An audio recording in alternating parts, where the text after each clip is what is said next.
This is the web transmission service of the Royal Canadian Military Institute.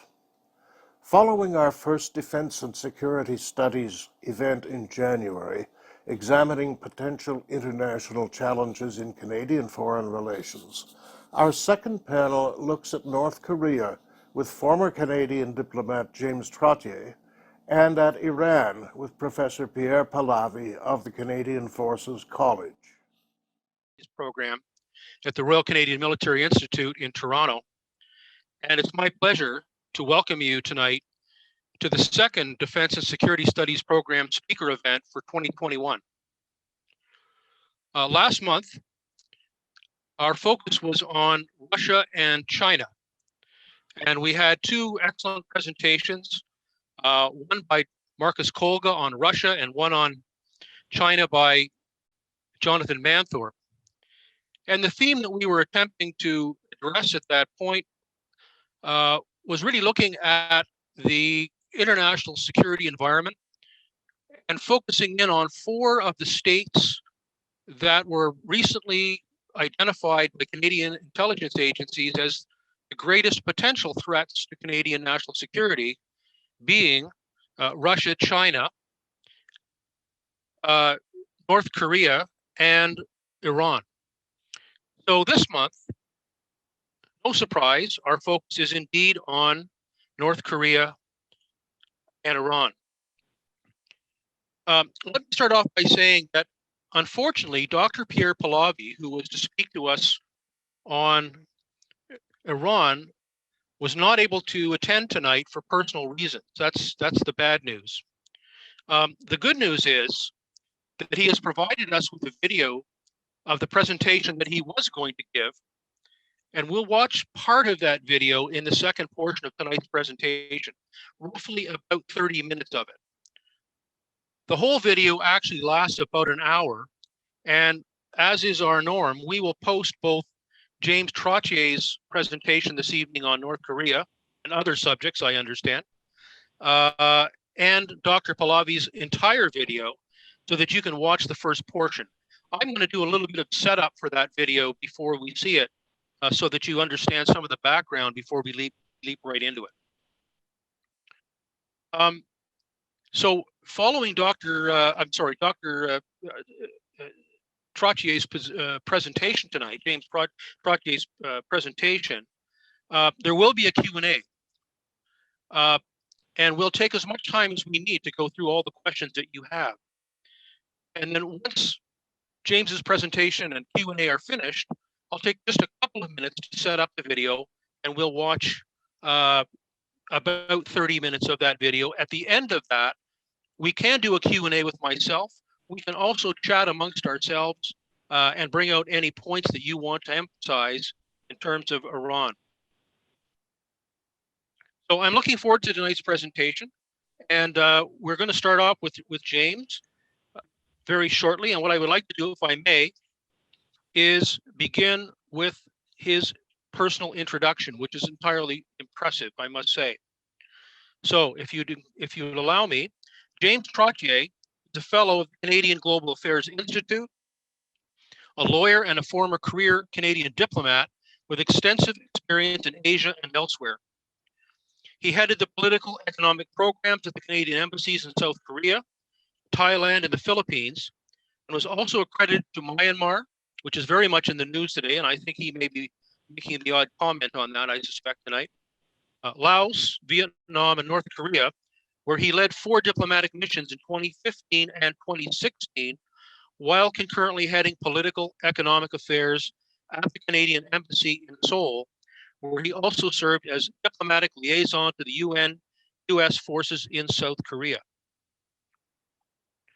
James also served for 4 years at the Permanent Mission of Canada to the UN in New York, including during Canada's term on the UN Security Council, when he served as the Permanent Mission's acting legal advisor.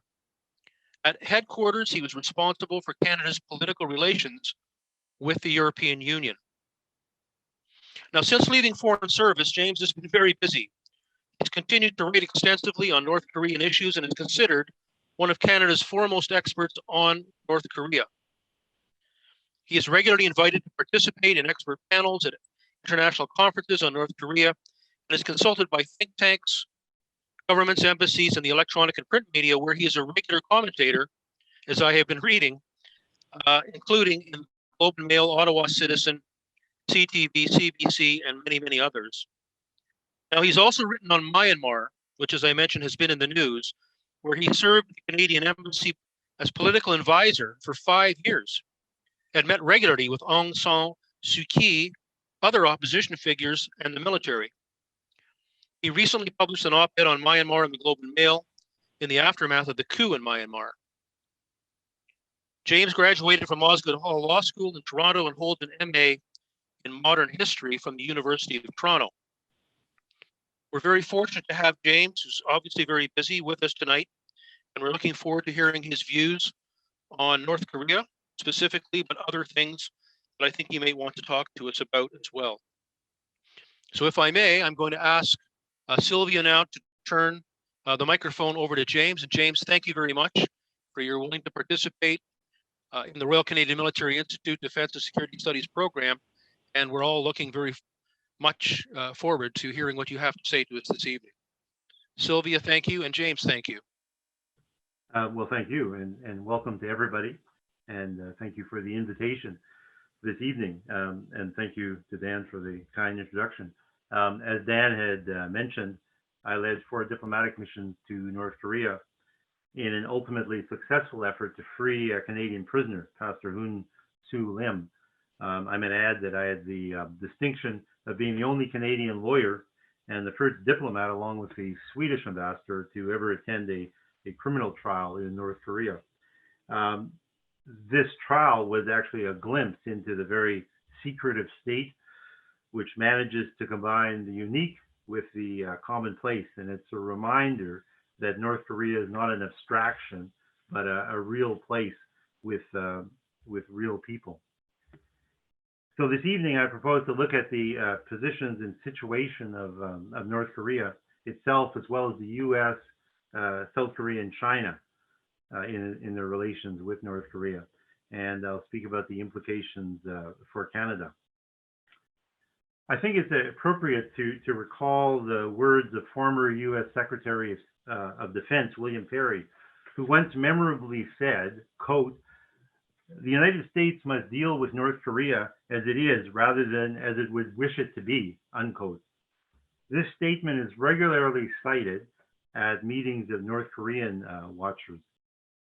Unfortunately, more often than not, the U.S. and more generally that part of the international community that is led by the U.S. has been dealing with North Korea as it wished it would be rather than as North Korea is.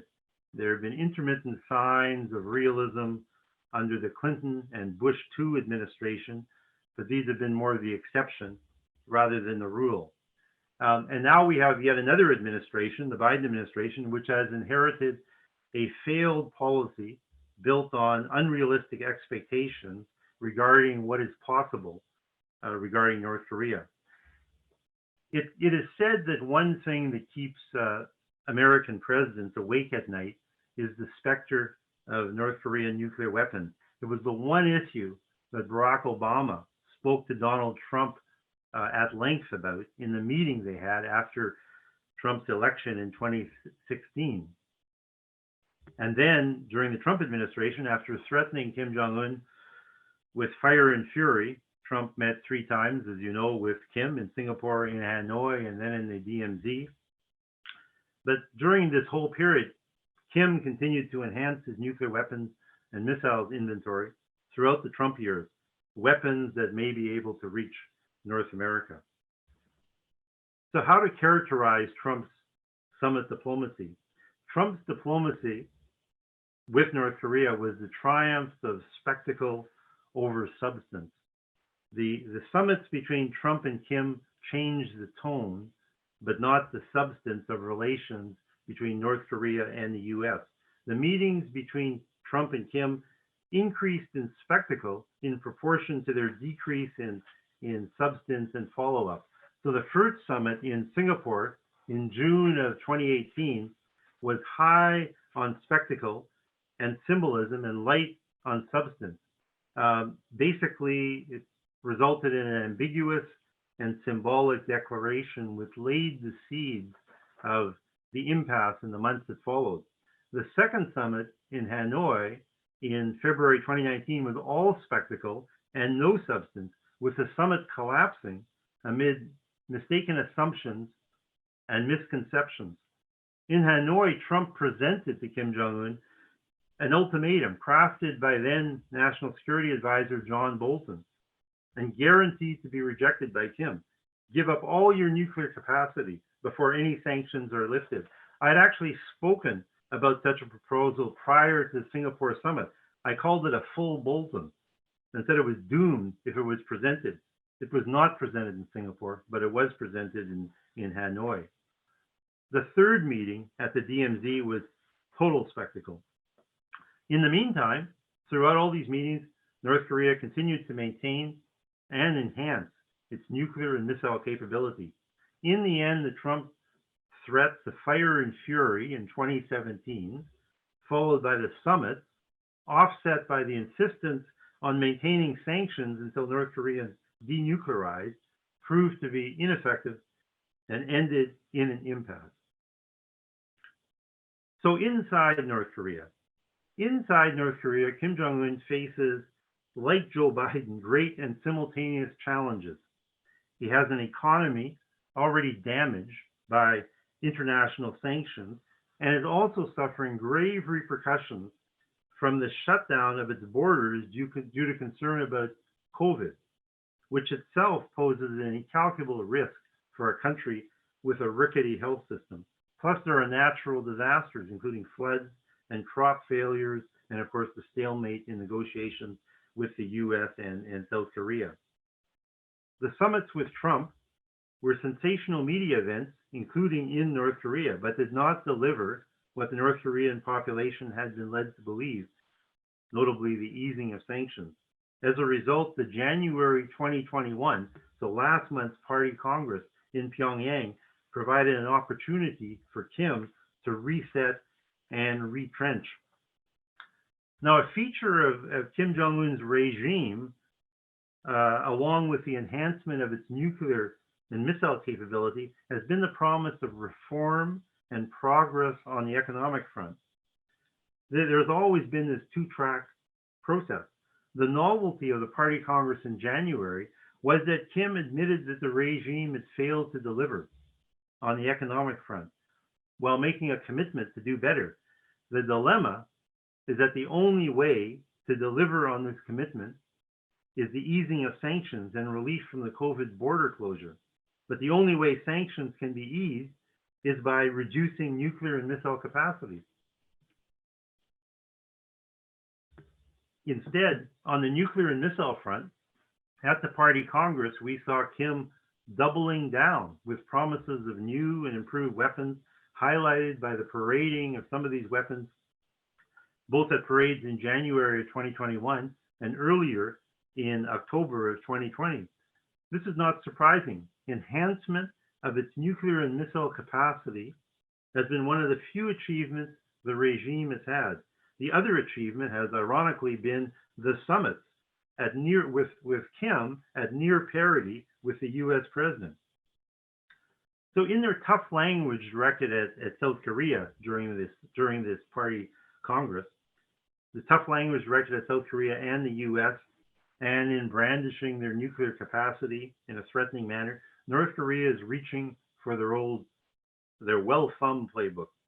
For decades, North Korea has cycled through periods of reconciliation, followed by periods of provocation and weapons buildup, using each such cycle to extract concessions from the US and the international community in return for not ramping up its weapons and nuclear capacity to even higher levels, and leaving North Korea at the end of each cycle with a greater nuclear and missile capacity than when the cycle began. And to date, no administration has been able to break that cycle and shift the paradigm. And as I mentioned, camouflage behind the spectacle of the Trump-Kim summits was the reality that North Korea continued to enhance its nuclear and missile capacity during this period. so that the Biden administration now confronts a regime with better nuclear and missile capacity than ever before. That's the challenge for the Biden administration. In the first months of the Biden administration, it's likely that North Korea will test the new administration with a series of provocations involving short and medium range missile tests, and less likely, but possible, new nuclear and long range missile tests. North Korea watchers think it likely that North Korea will undertake a provocation as early as next month, March, because North Korea likes to do so at the beginning of each administration. March also happens to be the month of the large-scale US South Korean military exercises. The mistake would be to take these North Korean provocations, if they happen in March, as a real intent to start some sort of nuclear conflict, because such a conflict will lead inevitably to the destruction of the regime and indeed the North Korean state. The priority of the regime is survival. The dilemma is that possession of nuclear weapons is viewed by the regime as the only guarantee of its survival, while the threat of those weapons imposes a severe burden on the economy through the sanctions. If Kim undertakes a provocation in March, he will do so to test the mettle of the Biden administration and to try to push to the negotiations. The North Koreans also hope that they can persuade South Korea to lend their weight to persuading the Biden administration to undertake talks to ease sanctions. Unfortunately, such action by the North Koreans could have the opposite effect, driving the Biden administration into a corner, deterring it from undertaking substantive talks and derailing its North Korean policy review. For the USA and the Biden administration, one thing for sure is that we will not see a Biden-Kim bromance. It's also most unlikely that there would be a Biden-Kim summit. The only way Biden would agree to such a summit would be if there had been very substantive progress made in talks at officials level. Such a summit would have to have clear deliverables with nothing left to chance and none of the improvisation of the Trump era. However, the reality is that despite the earlier comment about North Korea keeping presidents up at night, North Korea is not at the top of the agenda for the Biden administration when it comes to foreign policy. China and Iran top the Biden administration. So it is important that the Biden administration, well, basically it's important that they, in looking at their policy review, they've already announced that they're doing a policy review on North Korea. And it is important when they do this policy review that they look carefully at what worked and what did not work in the past and develop its own policy, not simply replicating or rejecting what came before. As mentioned previously, for decades, we've had this, North Korea cycled through these periods of reconciliation followed by provocation and weapons buildup, leaving North Korea at the end of each cycle with greater nuclear and missile capacity than the cycle before. So the aim should be to try to break this cycle and shift the paradigm. To preclude the policy review, the US policy review, from being sideswiped and derailed by a North Korean provocation in March, it is important that the US sends a clear signal now to North Korea that it is undertaking a policy review in good faith with the aim of engaging in serious talks with North Korea. And in the meantime, North Korea should stand down. The US should also convey the same message to China, which can bring its own influence to bear on North Korea. And I urge my South Korean friends to encourage President Moon to convey to President Biden the desirability and urgency of getting such a message to Kim. The needle to thread for the Biden administration is how to lessen the threat posed by North Korea's arsenal of 40 to 60 nuclear warheads while not acknowledging formally that North Korea is a nuclear state. The reality is that the overwhelming view among expert North Korean watchers is that North Korea will never relinquish their nuclear arms.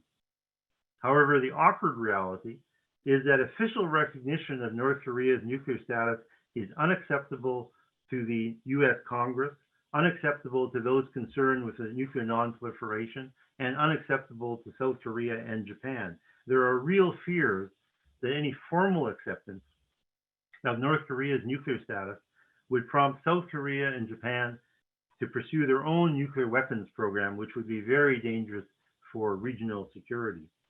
So the facade of ultimate denuclearization must be maintained in front of the reality of North Korea as a nuclear state. But the reality of a nuclear North Korea is what it is.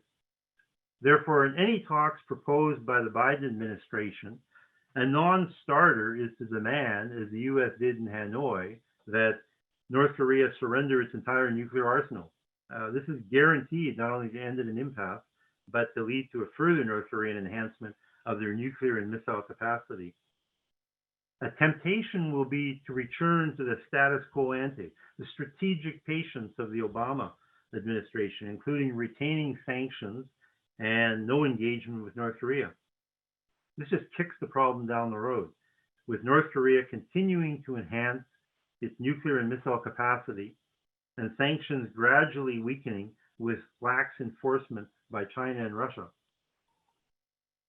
An alternative would be for the Biden administration to engage at officials level with a comprehensive package that shifts the paradigm by moving from a focus on denuclearization to a range of issues, including de-escalation, arms control, conventional arms negotiation, peace agreement, peace declaration, peace and security, easing of sanctions, confidence building, nuclear safety and avoidance of nuclear miscalculation, threat reduction, security assurances, and dialogue on human rights and humanitarian assistance.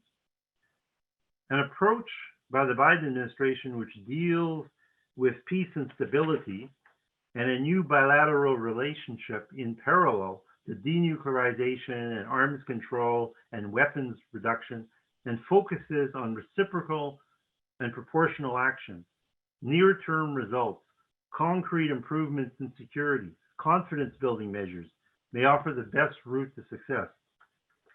What North Korea may be prepared to agree to in return for lifting or at least easing of sanctions is one or more of the following: a permanent freeze on ICBM and nuclear testing, a closure of one or more nuclear enrichment sites, a halt to enrichment of uranium and plutonium, and production of nuclear fuel. In other words, they may be prepared to, in exchange for sanctions relief, to freeze further nuclear capacity building or scale back current capacity. An approach encompassing peace and stability, along with freezing and or rollback, has the added advantage of being able to gain the support of South Korea, China, Russia, and other states. Let me say something about sanctions. There has and continues to be a debate about sanctions. Some want more sanctions, though it is hard to imagine more draconian ones than those already in place on North Korea. Others want better enforcement of existing sanctions.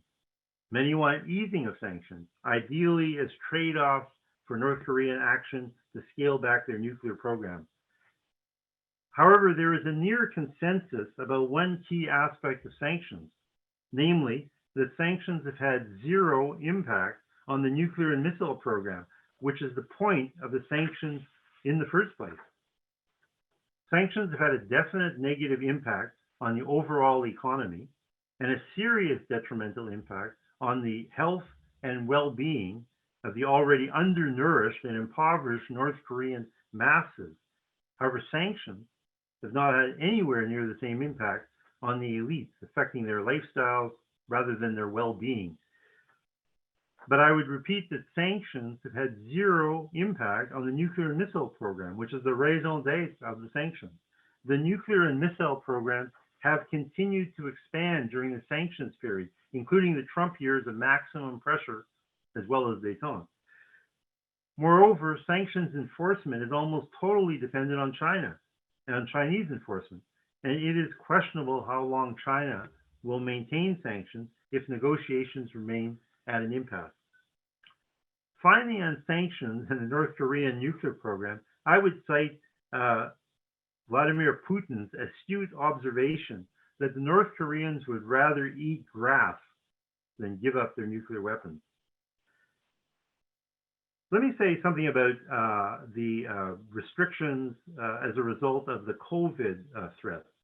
The border closures imposed by the North Koreans itself at the beginning of the COVID pandemic, out of fear of COVID, have caused far more economic dislocation than sanctions ever did. Virtually all border trade with China is stopped, which amounts to practically all of North Korea's trade. In December 2020, trade with China was down 70% year on year. The resulting economic downturn in 2020 in North Korea is comparable to that of the Great Famine of the mid-1990s, the years of the Great Famine, when 10% of the population died. Four more things related to COVID. One, the COVID impact is due to in North Korea, is due to the closure of the borders, not to COVID itself. It's unclear to what extent COVID has spread among the North Korean population.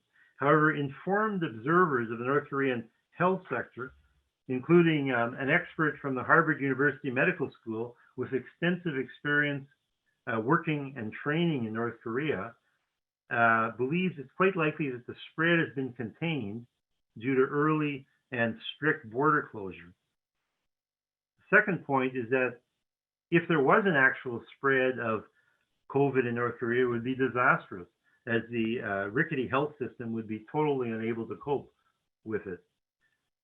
The third point is, as devastating as the COVID border closures has been to North Korean economy, they are forging ahead with their nuclear and missile programs.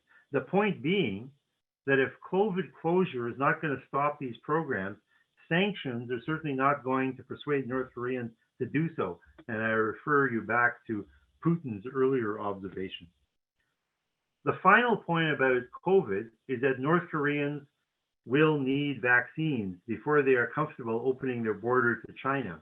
Where to get the vaccines?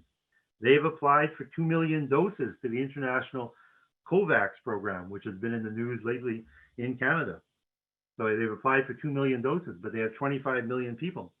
They will turn probably to China and to Russia, but it also provides an opportunity for South Korea, which has not yet started its own program, and even the USA, which has hinted at the possibility of humanitarian assistance. Let me say something about China and North Korea. At another discussion the other day, the moderator asked, where is China in all of this? He then said that North Korea, after all, is their tributary state, even if it's a painful client. This latter statement is based on a false premise, namely the nature of the relationship between China and North Korea. China is certainly not in a command and control relationship with North Korea. North Korea has a long and checkered history with China, including during the first few years of Kim Jong-un's period in office. When I went on diplomatic missions to North Korea in 2015 and 2016, I was struck by the lack of acknowledgement in the War Museum in Pyongyang of the decisive role that China played in the Korean War. Mao Zedong's own son was killed in that war. China can probably be best described as a major influencer on North Korea, but it does not direct, let alone command and control North Korea. That being said, China is the major ally of North Korea and its ultimate security guarantee. China is central to the entire Korean Peninsula negotiation process. China is also key to effective enforcement of sanctions. That's a double-edged sword, as China would not support enforcement measures if that enforcement threatened to tip North Korea into chaos. China has a paramount interest in peace and stability on the Korean Peninsula. Ultimately, China's concern about stability on the Korean Peninsula trumps its concerns about North Korean nuclear weapons and the reaction and measures that those could trigger in the US, South Korea, and Japan. North Korea also has a complicated relationship with South Korea and Japan. Ironically, both these major US allies have a rather antagonistic relationship with each other. I'll just say a few words about the South Korean, North Korean dynamic and leave Japan perhaps to the question period. So President Moon Jae-in, as you know, of South Korea, has played a crucial role in negotiations with the North. When Kim Jong-un signaled a more conciliatory approach in his 2018 New Year's address, he found a ready audience in President Moon, who had made reconciliation with North Korea his top priority. South Korea has a continued interest in the peace process on the Korean Peninsula and proactive implementation of the existing inter-Korean agreements. President Moon has championed a North-South peace process and a new economic map, what he calls a virtuous cycle between economic development integration and denuclearization and security. He envisages shared trade and transit infrastructure connecting South Korea through North Korea to Greater Asia. Other possibilities include upgrading the North Korean energy grid and mining industry. The problem is that Kim Jong-un is uninterested in engaging with Moon unless South Korea is willing to move ahead on economic engagement, legally dubious under the sanctions regime and politically impossible without US approval. At the same time, Kim may try to use any perceived space between the South Korean and the US position as a wedge issue to divide the allies. On the 3rd of February, 2021, President Biden spoke with President Moon. The readouts from the two camps are slightly different with different emphasis. According to the White House release, President Biden stressed his commitment to strengthen the US-ROC alliance, and the two leaders agreed to closely coordinate regarding North Korea. According to the South Korean president's office, President Moon pledged to upgrade the alliance with the US and to prepare a comprehensive North Korea strategy aimed at denuclearization of the Korean Peninsula. At the least, under the Biden administration, South Korea can expect to have their concerns respected, taken into account, and integrated in any North Korea-US discussions. However, ultimately, the US will be developing its own policies. So what if Canada in all this? In East Asia and in Asia and elsewhere, if Canada wants to have more influence in the region and issues in the region, it has to put personnel, resources, time, and focus into Asian issues.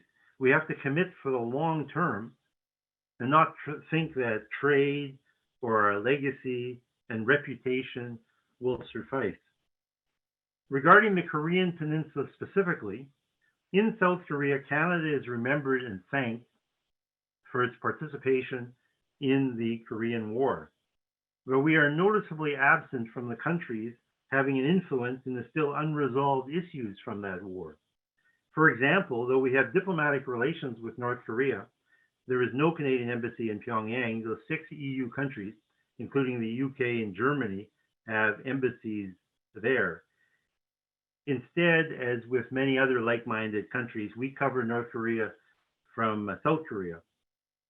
However, unlike our like-minded allies, since 2010, our ambassador in South Korea has not been accredited to North Korea as previous ambassadors had been, nor, unlike ambassadors of like-minded countries and our previous ambassadors before 2010, nor has any Canadian ambassador in Seoul visited North Korea since 2010.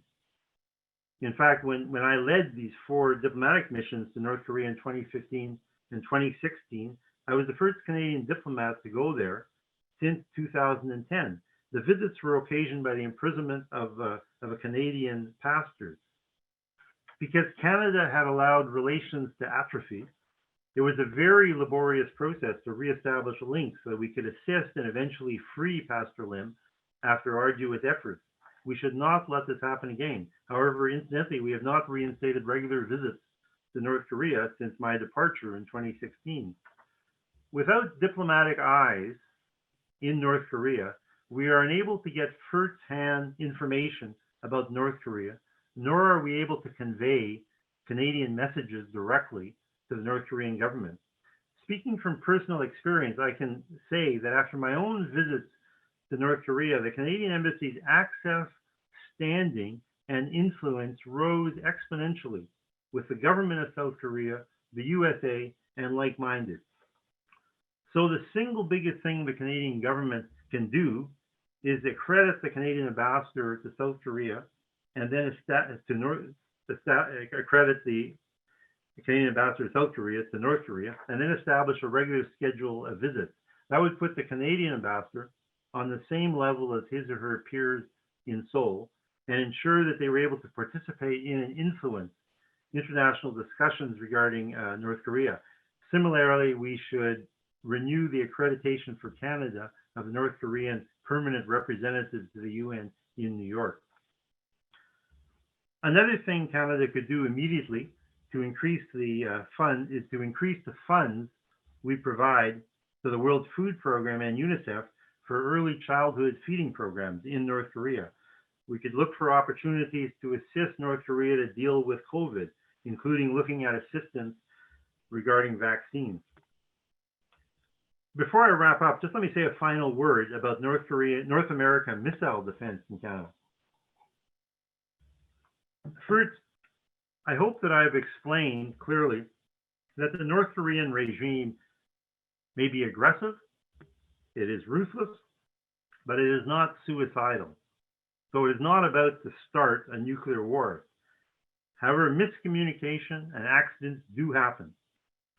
So in the unlikely scenario of a North Korean missile launch on North America, the good news is that if North Korea launched a nuclear missile at North America, there is no certainty that the missile would actually work and reach the intended target. But the bad news is that if the nuclear missile did work, and instead of one, the North Koreans sent 12 missiles, US missile defenses probably would not be able to stop them all, and US in theory wouldn't be required to defend Canada. However, 3 points on this. One, the Americans would likely try and shoot down an incoming missile anyway, regardless of whether they thought it was targeting Canada or the USA, as they could not risk the missile actually coming down in the USA. Moreover, the Americans would not want a missile to hit Canada because the Americans could be impacted. The second point is that it concerns how well the missile defense would actually work. The primary US missile defense system simply can't guarantee protection with its success rate of just 55% in controlled tests. The third point is the cost and who would pay. It's unclear what it would cost Canada to buy into a missile defense plan, and it's possible that the US would ask Canada to pay the entire price. So we should be very careful before committing to an uncertain system with an unknown cost.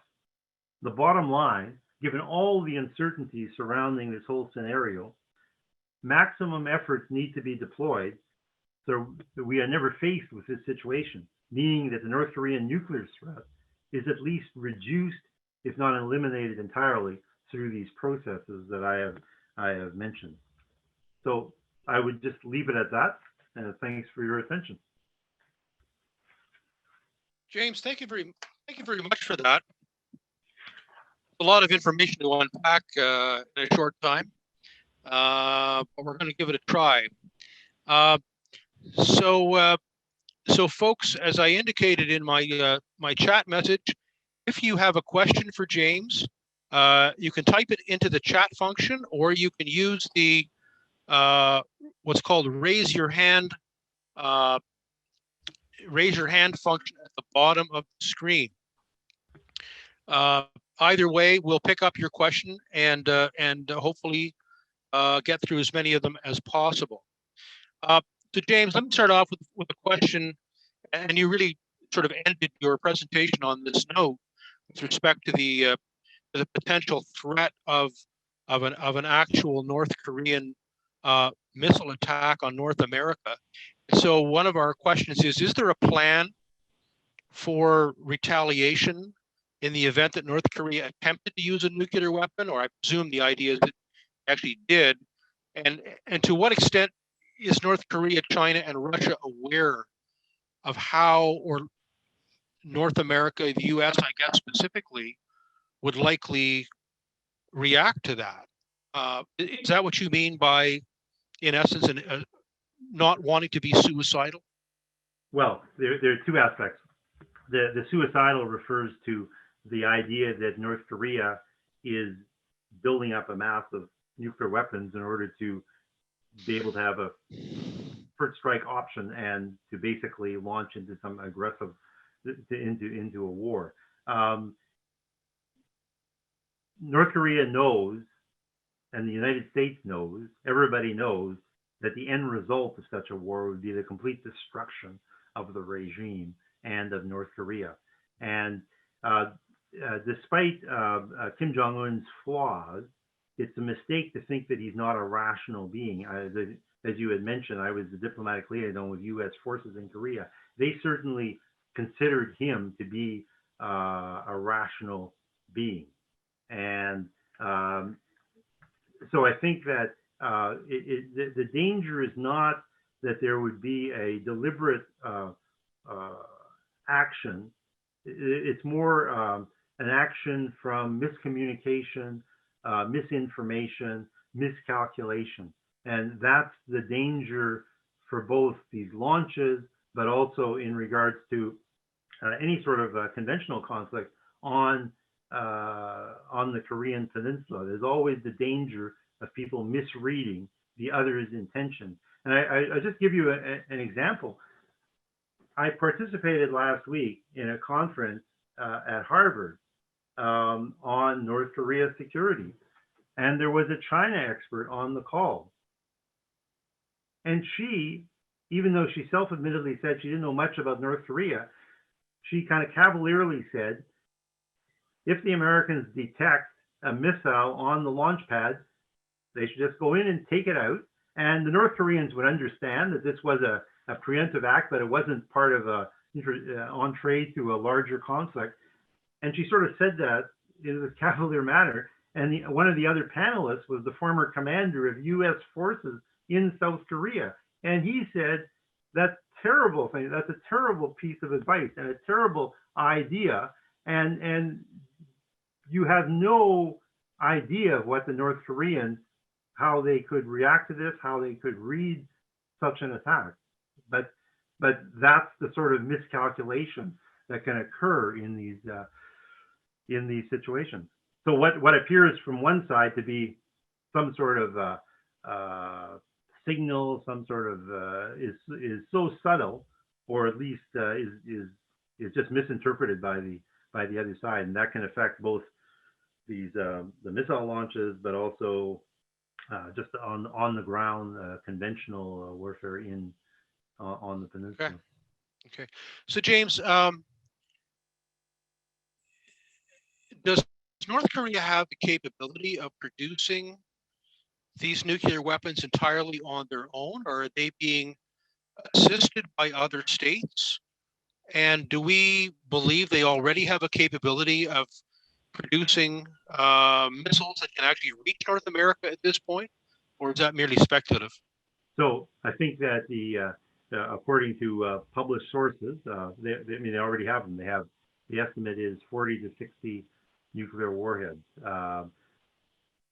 To the extent that they can be fitted onto missiles and actually to be able to be delivered is another issue. And I think the sense is that that's a lot more likely to be the case for short range and intermediate weapons than it is for long range. I think the question of long range, the jury's out. And one of the concerns during the negotiations with the Americans during the Trump administration, the concern by the Japanese and the South Koreans was that their interests would be shoved aside, that the Americans would focus on making sure to eliminate or try to roll back weapons that could reach the U.S. Basically, which still left all the weapons that are aimed at South Korea and Japan. So basically, for the Biden administration, certainly one of the concerns of the Japanese and the South Koreans will be to ensure, that's one of the reasons why they want to be part of these policy formation, because they don't want to be left by the side of the road on this sort of in these sort of discussions. Okay. Because they have different. Yeah. Okay. Just to shift slightly away from the nuclear issue for a moment, given the fact that the CSE had cited North Korea as one of the 4 states that was the most likely sort of strategic threats to Canada, but primarily within the cyber realm. Yeah. What is North Korea trying to achieve by these cyber attacks in your estimate? Well, one of the things they want to achieve is revenue. It's a huge revenue source, hundreds of millions of dollars. They've been identified on some of the attacks on banking institutions and so on and so forth. So that's certainly one of the things. But I think to sort of draw back a moment, North Korea has capabilities in a few areas. Cyber is one, special forces, short-range missiles, and all of these make South Korea particularly vulnerable. So you have North Korea, which has this expertise in cyber, and you have South Korea, which is the most wired country in the world, and so it's uniquely vulnerable to a North Korean attack. So certainly, from a cyber perspective, as I say, one of the goals is simply revenue and money, and the other goal is to as a weapon, particularly but not exclusively against South Korea, but also against Japan, and then beyond to the United States. It's this asymmetrical situation where North Korea has a particular expertise, and South Korea, because it's such a highly sophisticated society, has a particular vulnerability. So, I mean, in reality, the United States, well, put it this way, North Korea and South Korea are still at war, technically, are they not? That is an armistice, yeah. Yeah, they're in a state of armistice, but they're technically in a state of war. Does North Korea see itself in that regard, that it's still in a state of war, and therefore is using its capabilities, perhaps its technical capabilities more than any other, to carry out that war? And does it understand that the United States and other Western countries have more likely a superior technical capability that could actually not only defend themselves against what North Korea is doing, but could counterattack in terms of cyber activity, cyber warfare, and so on? I mean, I guess my question is, why do they continue to provocate against Western states when it doesn't seem to be in their best interest, other than, as you suggest, they actually make money in the process? Well, they do, and it's also it's just one of their weapons that they can use to pressure South Korea in any of the discussions, any of the negotiations that take place. It's a force that they have. It's one of their cards that they can play. Another card they play is the fact that they have missiles, a few dozen kilometers from Seoul, over the North Korean over the North Korean frontier aimed at Seoul. They use cyber, or they have a cyber capacity for the same reason as they keep that the missiles for both in terms of if they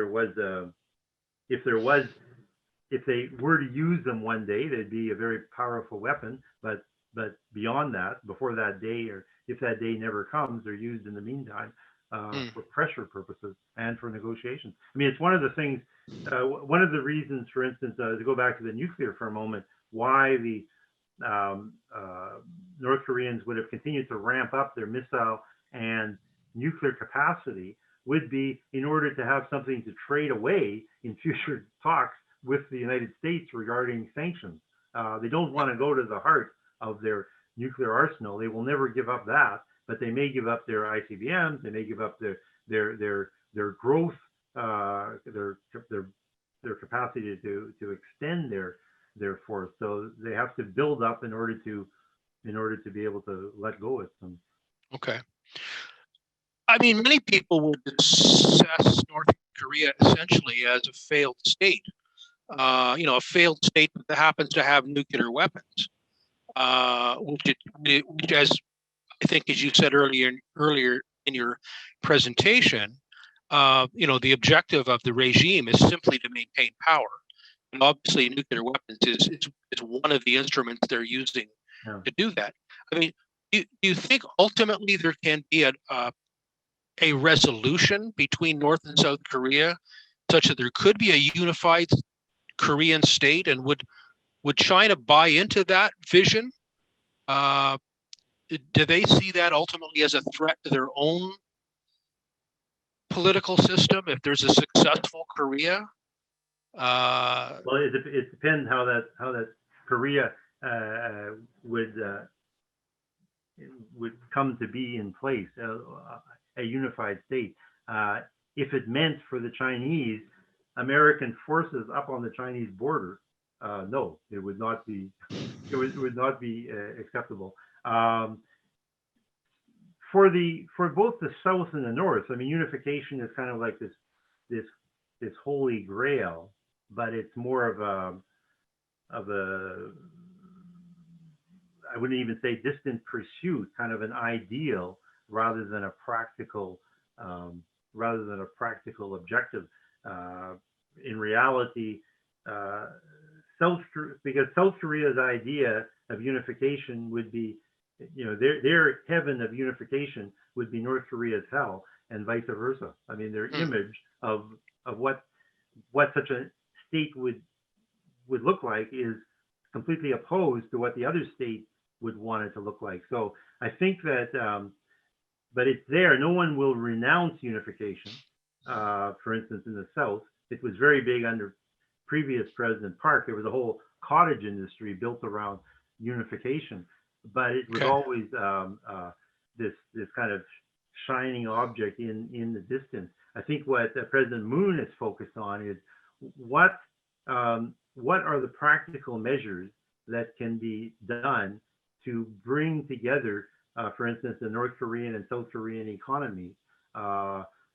He's talking about pipelines, railways, and that sort of thing, which would increase prosperity in North Korea and lessen the likelihood that there would be an armed clash. So basically, I think that's the direction that the South Korean government, President Moon, wants to pursue, this sort of, I wouldn't call it economic integration, but economic connection between North and South, and beyond to Greater Asia.